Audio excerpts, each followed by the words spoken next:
Nisur nga viti 1970, kontrabanda e cigareve amerikane Marlboro ishte pjesë e jetës së përditshme të krimit dhe mafjas italiane.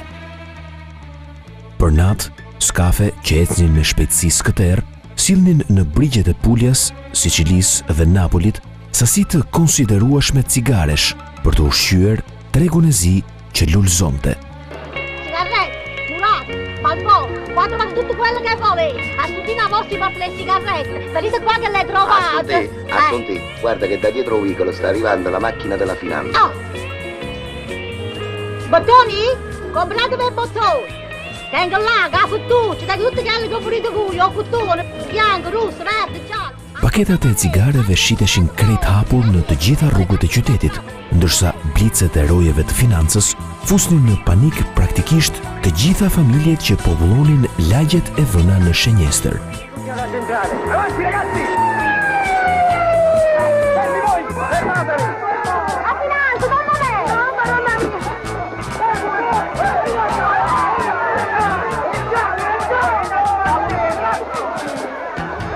Nascondo sta roba, non ti preoccupare.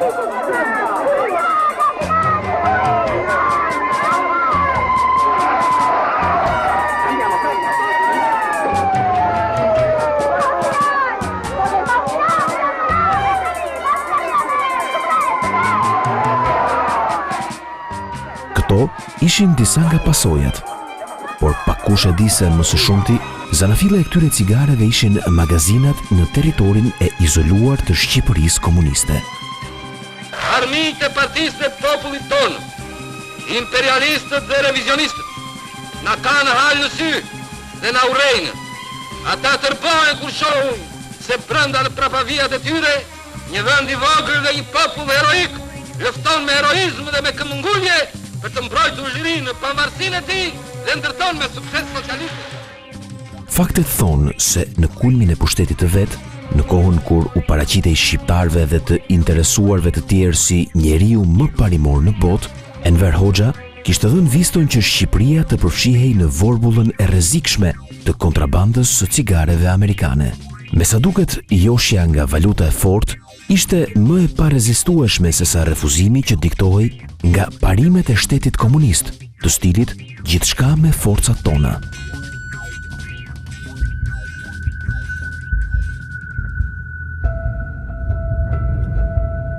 Gjithçka kryej ditën dhe natën në një zonë të rezervuar të portit të Durrësit, të emërtuar Kalata Zero. Këtu nisnin udhëtimin për në destinacion kolitë e cigareve nga më të mirat në botë, pothuaj të gjitha të fabrikuara në Shtetet e Bashkuara të Amerikës. Edhe pse gjithçka përbënte një super sekret shtetëror, një pjesë e shqiptarëve kanë pasur njohuri të përcipta për këtë aferë të komunistëve shqiptar. Me kalimin e viteve, tek tuk edhe ndonjë gazetar është përpjekur të gërmojë për të zbardhur pjesën shqiptare të linjës së kontrabandës, por detajet e siguruara kanë rezultuar minimale.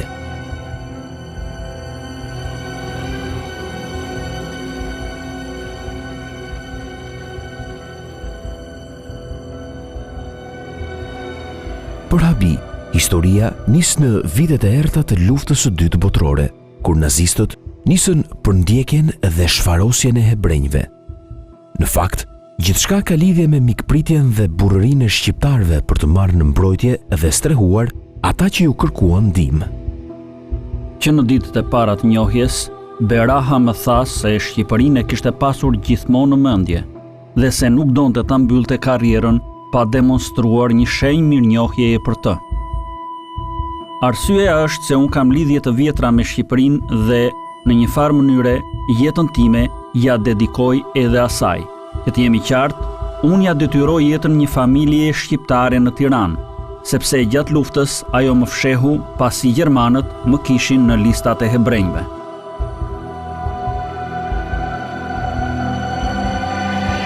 Pas më shumë se 25 vitesh nga mbyllja e kësaj linje të kontrabandës, vetë shefi i madh, Lorenz Nenshati, drejtori ndërmarrjes shtetërore Alp Trans, që realizonte pjesën shqiptare të aferës së cigareve, ka vendosur të flasë.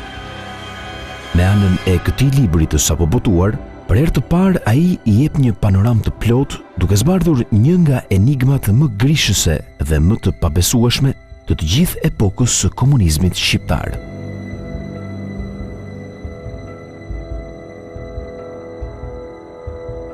Sipas Nenshatit, oferta e biznesmenit hebre kishte mbërritur në vitin 1966 në Vjenë të Austrisë, në zyrat e ambasadës shqiptare, ndërsa Enver Hoxha kishte rënë dakord një vit më pas. Zviceriani kishte kërkuar që në Shqipëri të krijohej një Porto Franco apo Punto Franco, pra një zonë lirë ekonomike, pa taksa apo detyrime për doganat. Altranci është domethënë tranzit, po ta përkthej kështu, tranzit i cigarëve që është bërë në Shqipëri nga viti 68 deri në 91. Problemi i Marlboros ka filluar rreth vitit 70-71, për herë parë e hapur në Divjak të Lushnjës. Një person nga këto të Zvicrës solli makinat e para, të cilat ngarkoheshin direkt në skafe në Divjak. Edhe pse ndërmarrja që nisi të merrej me këtë aferë u quajt Alptrans, pra një emër që lidhej me tregtin, pjesën shqiptare të kësaj linje të kontrabandës ndërkombëtare të cigareve, komunistët do t'ja besonin sigurimit të shtetit, saktësisht sektorit të drejtorisë së zbulimit. Duket zgjidhja ishte diktuar jo më tepër se prej frikës së spionazhit, sesa prej politikës së izolimit të vendit dhe alergjisë nga kontaktet me të huajt. Po, stafi nuk ishte i masë, ne ishte drejtori që ishte Lorenzi Neshati, unë isha zëvendësi, pastaj kishim magazinierin në Durrës, ne kishim zyrën Tiranë, magazinjeri dhe magazini ishte në Durrës. Kishim një agjendetar që interesohesh për hyrje dalje të anijeve, kishim edhe shoferat, kishim 4-5 shofera. Gjithë ky staf. Plus pasaj që për ngarkim shkarkimi kishim një tokë me tokë ushtarësh. Në ato anije qarkullonin rreth 60 persona. Shumica ishin grek, kipriot, kishte neozelandez, kishte italian, kishte uruguayan, kishte nga shumë kombe. Pika e zbulimit Janinës dhe pika e zbulimit Barit vepronin nëpërmjet këtij kanali. Zhvilloni vëmendari zbulimi në qytetin e Durrësit. Ka dhëna të sakta, i kishim verifikuar ne kush ishte në pikën me njerëz, me të gjitha me ato edhe ne kishim bërë dhe ne punën tonë, se edhe ne dërgonim njerëz atë me ata, me thënë drejtën.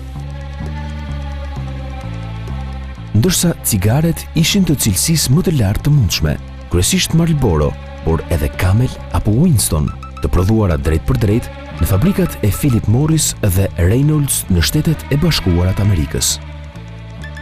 Siç paraqitet në këtë punim grafik, të porositura nga biznesmeni zvicerian me emrin Arnold Beraha, cigaret që mbërrinin në portin e Anversës në Belgjik me anije, prej këtu vazhdonin udhëtimin përmes Europës me kamion, drejtuesit e të cilëve deklaronin si destinacion konsumi Shqipërinë komuniste.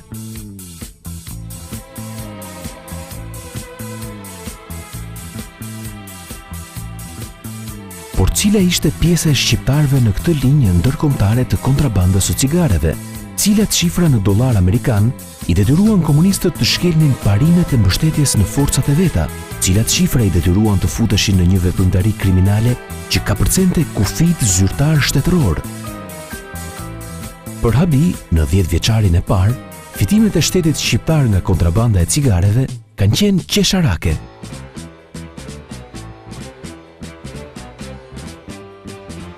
Fitimi i shtetit ishte nga komisioni që merrshin neve për çdo ark.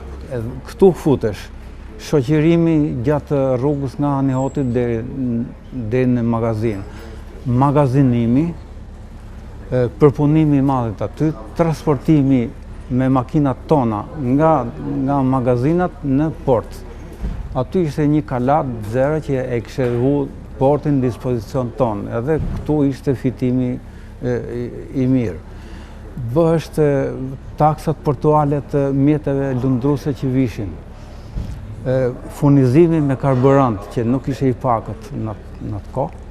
Vitet e para kanë qenë $4-5 për kuti, koli i thoshim ne asaj. Pastaj janë bërë 6, $9 për koli, dhe ne kërkoni t'i bënim $12 dhe $15 për koli, nuk ka arritën këto ashtu. Në fakt në takonte që ta bënin pak në 2-3 vjetë më përpara, sepse çmimet ngriheshin në Evropë, ndërsa këtu nuk lëviznin çmimet.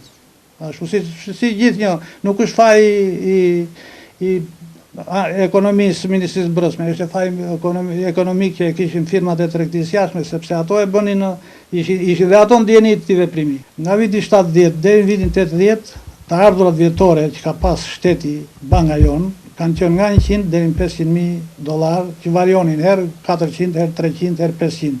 Herë dhe 550 apo 600, po jo më shumë deri në vitin 81.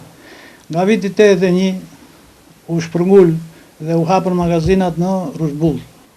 Në vitet 88, 89, 90 planifikoheshe deri në $2,5 milion në vit.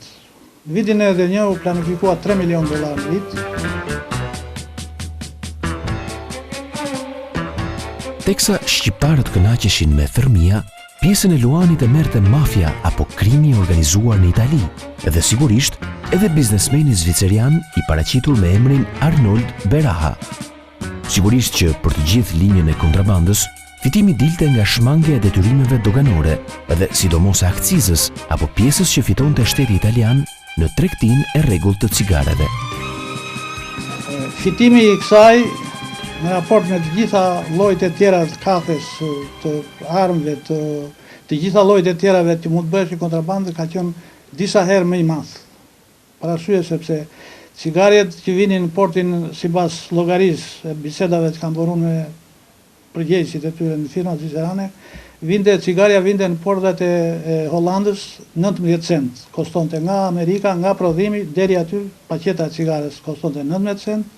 Nga andej deri në magazinën tonë dhe transportimi në portin e Durrësit shtoheshin dhe 2 cent tjera dhe delteni në territorin italian me rreth 28-29 cent për paqet. Paqet e cila shiteshe mbi bazën e qarkullimit të rregullt zyrtar që bëheshe në tregtinë italiane, $3, $3.50, na njerë dhe $4 sipas lëvizjes që bënte kuota e shkëmbimit në lireta në atë kohë. Dhe prandaj fitimi ishte shumë i madh. Fitimi ndaheshe, firmat italiane që përpunonin dhe shpërndanin cigares mirëshin drejt për drejt i vesh me firmat zvicerane që nisnin cigaren. Ne ishim si në gjithë vendet e tjera ku kalonte cigaria, bënin vetëm transportimin e tyre dhe magazinimin. Të ardhurat që merrte shteti jon niseshin nga kompania MAM e Marlboros në Amerikë, në një bankë në New York, nga New York u transportoheshin në një bankë bankën e Vienës dhe nga Viena i vinin bankës shtetit. Pare, gjëra kështu në këtë nuk qarkullonte asnjëherë, në asnjë formë. Delfino chiama Squalo, se sei in ascolto rispondi. Delfino chiama Squalo, se sei in ascolto rispondi, cambio. Squali in ascolto. Dëshmitarët thonë se në fillim sigurimi i shtetit i ka lejuar skafet e kontrabandistëve italian që t'i ngarkonin cigaret drejt për drejt në kalatat e portit të Durrësit, ndërsa më pas janë përdorur disa anije mëm që pasi ngarkoheshin me cigaret në port, dilnin në det të hapur ku mbërrieshin nga skafet, siç pasqyrohet me saktësi në këtë film artistik italian, të realizuar në të njëjtën periudhë.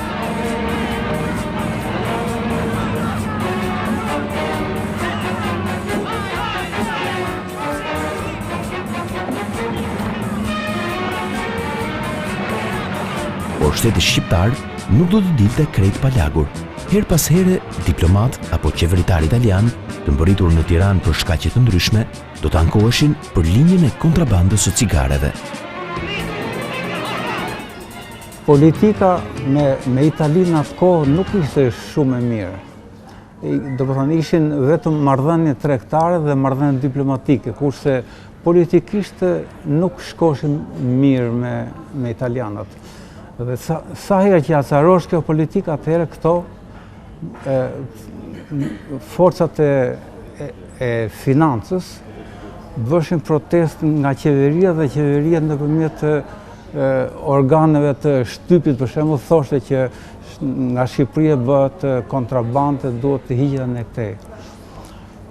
Edhe ka pas edhe një 2 raste që ne në fakt është ndërprer, është dhënë urdhë, është ndërprer për një farë kohe. Pastaj ka filluar prapë.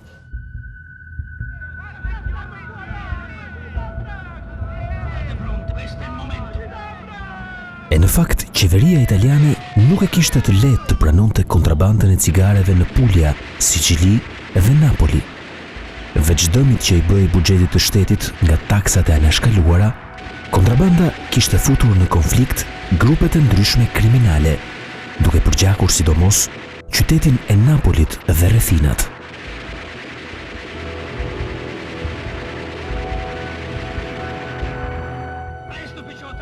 Duket në të njëjtën periudhë, strukturat e policisë kriminale italiane kanë hartuar edhe një raport të hollësishëm për kontrabandën e cigareve që vinin nga Shqipëria. Në raport përmenden me emra edhe pronarët zvicerian të cigareve, që të gjithë të lidhur drejt për drejt me organizatat më të egra kriminale italiane. Në Zvicër 3 shoqëri koncesionare të Philip Morrisit, Philip Morris dhe Marlboro, dhe të Reynolds, Camel dhe Winston, administrojnë eksportin e cigareve të prodhimit të huaj drejt vendeve europiane dhe të lindjes së mesme. Është shoqëria Algrado AG e Warner Dance, Balmex AG e Patrick Laurent dhe Basil AG e Georg Kastl. Nga Zvicra për në Shqipëri nisen cigare të prodhuara në Zvicër me licencë. Nga Anversa për në Shqipëri, me rrugë toksore, nisen cigaret e prodhuara në Shtetet e Bashkuara të Amerikës. Shoqëria Patrick Laurent, shpjegon policia kriminale, është e lidhur me klanin kamorist të Nuvoletës, të Valentino Gjontës dhe vëllezërit Levekue të Torre Annunciatës. Ndërsa shoqëria Bazile është në kontakt me Michele Zazën dhe me familjen e Tomaso Spadaros.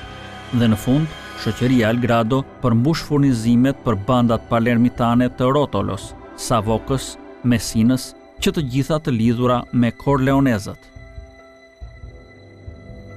Ndërsa në një raport të vitit 1999 të Parlamentit Italian, të dhënave të mësipërme për kontrabandën e cigareve përmes territorit shqiptar, ushtohet edhe një informacion i frikshëm, sipas të cilit këto kanale janë përdorur gjithashtu për trafik droge dhe pastrim parash në mbikëqyrjen e Kastel dhe Denz, të cilët, sipas raportit, kanë një të shkuar të lidhur me kontrabandën dhe statur të rëndësishme kriminale në këto 2 fusha specifike.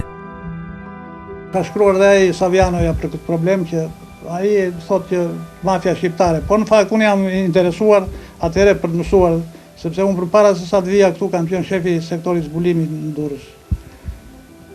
Jam interesuar domethënë ndërmjet skafisëve të marrëdhënieve që kishim ne me ata, punës operative që bënin ne me ta, që shteti italian, sipas gjithnjë sipas të dhëna operative, jo të dhëna kështu zyrtare, paguante $6 milion për ta mbyllur këtë kanal ilegal, për arsye sepse influenconte në xhirimin e shtetëror që bënte shteti italian. Ndërsa firmat zvicerane u paguanin po këtyre 12 milion, 2 fishin e tyre për ta mbajtur të hapur.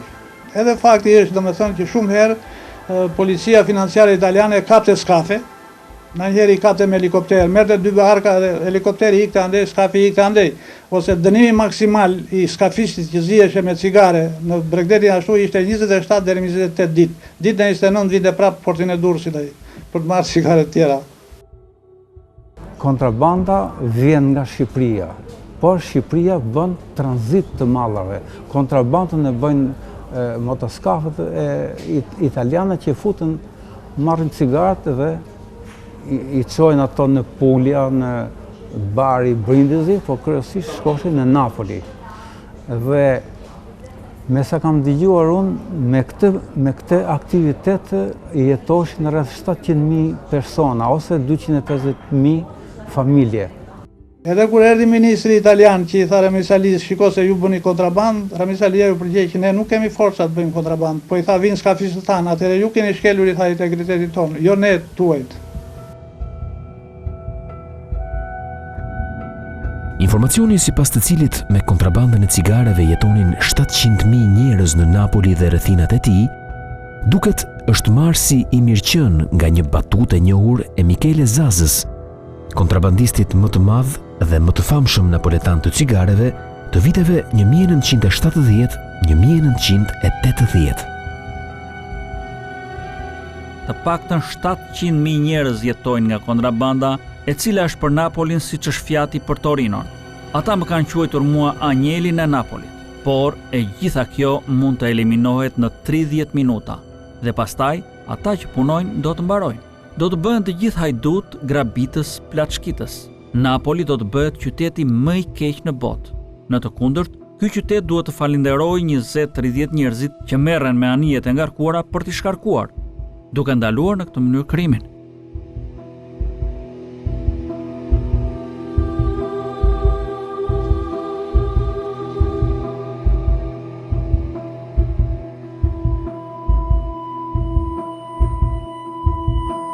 E në fakt, me gjithë këto deklarime për të zbutur plagët e krimit, Michele Zaza, krye kamorristi napoletan, do të përfshihej në një konflikt që do të përgjakte dhe terrorizonte jo vetëm Napolin, por të gjithë Italinë, me viktima të panumërta.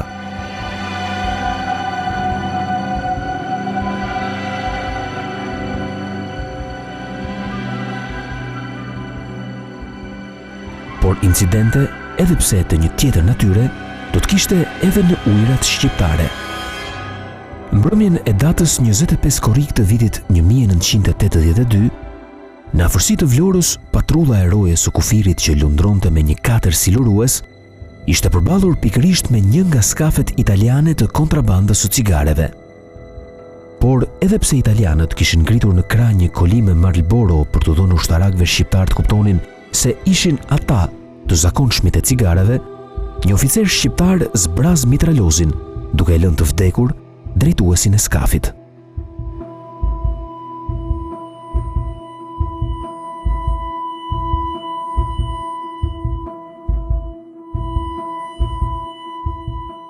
Kjo është një foto e rrallë e skafistit italian Gilberto Moretti, vdekur mbi kuvertën e skafit të tij.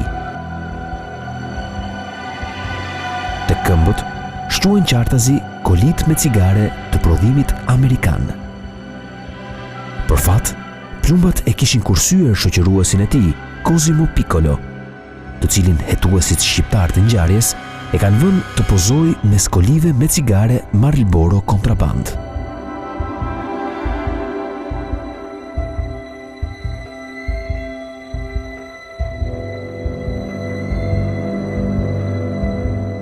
Në fakt, kontrabanda e cigareve nuk mund të kryhej për vite me radhë krejt pa u ndier.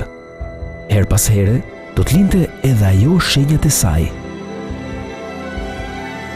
Ka ndodhur rreth viteve 85, me sa kujtoj, 85-86, që në plazhin e Durrësit, biles në kohën e plazhit, dolën cigaret në ujë dhe njerëzit morën paketa cigare, stekat edhe pinin cigare Marlboro. Kjo është e vërtet për arsye se një motoskaf i cili merrte 500 koli, duke shkuar për në Itali, u pikat nga rojet e financave dhe po e ndiqnin. Ai u kthye mrapsht edhe bëri disa manovra, nga një manovër, nga një kthes shumë e fuqishme që bëri në gjiun e Durrësit, u përmbys edhe dolën të gjitha kolit e cigareve ranë në ujë, edhe njerëzit morën cigare sepse ato duke qenë të mbledhura me celofan nuk ndërvërtohesh ujë, edhe njerëzit u kënaqën me cigare Marlboro.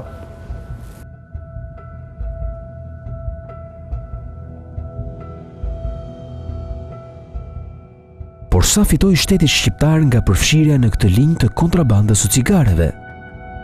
Dokumentet zyrtare vërtetojnë se në vitet 1970-1973, pjesa e fitimit të Alptrans ishte $200.000 në vit. Por në vitin 1974, rritet me shpejtësi në gati $1 milion dhe 12 muaj më pas, më 1975, dyfishohet. Në vitin 1978, dokumentet thonë se veprimtaria e Elbtrans është ndërprerë me urdhër nga lart. Por rruga e cigareve kontraband Made in USA është hapur sërish saktësisht një vit më pas, më 1979. Këtë radhë me organizim të ri të cilit i shtohej edhe një numër llogarie bankare në emër të Ministrisë së Brendshme. Njëkohësisht, plani i fitimit vjetor që duhej të realizohej fiksohet në shumën $1.5 milion dhe statistikat thonë se është te i kaluar. Oreksi vjen duke ngrënë. Në vitin 1987, plani vjetor i fitimit ngrihet në shifrën $2.5 milion. Në vitin 1988, fitimi fiksohet në shifrën $4 milion, ndërkohë që në 7 mujorin e parë të vitit 1989 kërcen në $4.2 milion. Pas kësaj, plani vjetor që duhet të realizohej shkon në shifrën $6 milion amerikan. Por viti 1991 do të ishte edhe viti i fundit i kësaj linje të kontrabandës ndërkombëtare të cigareve. Në rrethana krejt të mjegullta, ajo do të bllokohej. Deri në këtë periudhë, pra për gati 20 vjet të veprimtarisë, kjo linjë kontrabande, sipas të gjitha llogaritjeve, i kishte siguruar shtetit të varfër shqiptar një shumë të përgjithshme prej rreth $35 milion, por asnjëherë më shumë se 40 milion. Ata siguronin një fitim pavarësisht se domethënë paraqitjen e jashtme ata kanë qenë gjasme shumë të ndershëm me ne, por ata e kanë shfrytzuar domethënë në mënyrë më të mirë tyre si çdo tregtar sot e kuptojnë secili sot që secili ka interesin e vet. Dhe ata kishin interesin e vet të banin çmimet e magazinazhit sa më të ulta. Bile kishin arritur që ne të merrim 50% magazinazhit që bëheshe në portet e Triestit, në portin e Triestit edhe të Hollandës. Që ne duhet keshim të njëjtën çmim me ata, por ne nuk e keshim ndjekur nga ana ekonomike. Mbyllja e linjës së kontrabandës së cigareve do të vinte menjëherë pas ndryshimit të sistemit politik në Shqipëri. Ishin sërish italianët që do të këmbgulnin, madje qysh në vitin 1990, ata do të dërgonin në Tiranë, pikërisht për këtë qëllim, ministrin e tyre të brendshëm, Antonio Gava. Gjithsesi, gjithçka do të merrte fund një vit më pas, gjatë qeverisë së stabilitetit, të kryesuar nga Vilson Ahmeti. Ndërprerja ka ardhur nga Bashkimi Evropian sepse u dha një udhëzim që shtetet e Bashkimit Evropian nuk duhet të pranojnë të bëjnë kontraband cigaresh. U mbyll ndërmarrja se për arsye sepse u cilësua që ishte kontraband. Ju vu emri kontraband. Në rregull u mbyll. Në gjendje në magazin kishte një shumë malli rreth $52 milion e $300.000. Kjo ishte krijuar si rezultat për dy arsye. E para punën që kur filloi të ndërhynte Ministria e Financave, që e kishte në atë kohë Partia Demokratike dhe kontrolli i shtetit që e kishte Partia Demokratike, u ngadalsua çuarja e cigareve në port. Ndërkohë që unë nuk e ndalova kërkesën për ardhjen e cigareve dhe vazhduan të vinin cigaret dhe po krijohej stok. Në momentin që ne ishim duke kontrolluar, duke rakorduar llogaritë në Zvicër, Ministria e Financave të lëshoi një vendim sekuestrimi të mallit, të cilën unë nuk e pranova si përgjegjës sektorit, megjithëse e pranoi ministri i rendit, nuk e pranova. Dhe thjesht fare, domethënë, unë qëndrova në pozitat e mia dhe u thash shqip, për mos e zgjasëm në muhabet, që unë do dalë dëshmitar në anën e atyre, sepse isha unë njeriu që kisha porositur, unë kisha thënë sille mallin ty, tash duhet thoshja unë që jo s'kam thënë. Unë këtë s'mund ta bëja dhe u tërhoq në ata, nuk u zbatua, nuk u ekzekutua urdhër ekzekutimi. Disa herë kam kërkuar Ministrisë Financave që ta çonin mallin nëpërmjet Durrësit. Ne domethënë parashikonim që në atë vit që e mbyllëm parashikonim të merrim rreth $12 milion fitim si shtet. Ky mall shkoi në Malzi. Malzi vazhdoi edhe 8 vjet këtë aktivitet që zhvilloi në Shqipëri e bënte Malzi. Ato para i do merrim neve, i mori Malzi, bile ka marrë më shumë Malzi, sepse i kuotat e magazinazhit i kishte më të larta. Kështu që kaloi i tëri nëpërmjet Malizi dhe shkoi prapë në Itali. Ata nuk kishin interes sepse është rruga më e gjatë Malizi për ta hedhur përtej në Itali. Prandaj ishte Durrësi, ishte më në pika më e afërt për ata. Kështu që atë bukë që do hanim ne mirë theti do e hëngën ata. Si përfundim, mund të thuhet se në kushtet e izolimit dhe të një varfërie ekstreme, Shqipëria komuniste mund të jetë ndihmuar sadopak nga fitimet e paligjshme të kontrabandës së cigareve.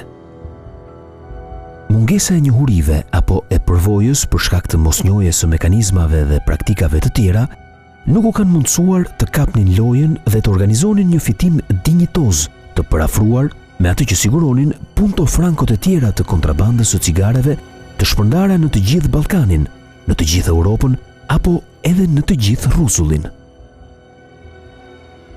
Por edhe kasta e re politike, autorët dhe zbatuesit e teorisë së famshme të terapisë shok, që rezultoi të ishte vetëm shok dhe në asnjë rast terapi, nuk e kapën dot lojën.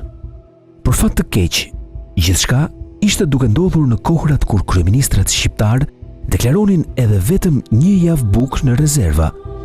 Për fat të keq, si në kohrat e komunizmit, shqiptarët u frenuan sërish nga parimet, duke i dhënë duart një ndërmarrje fitimprurse, e cila, nën kontrollin e shtetit, mund të kishte kuruar në ato vite të vështira të fillimit, të paktën radhët për një kore bukë apo për një shishe me qumësht.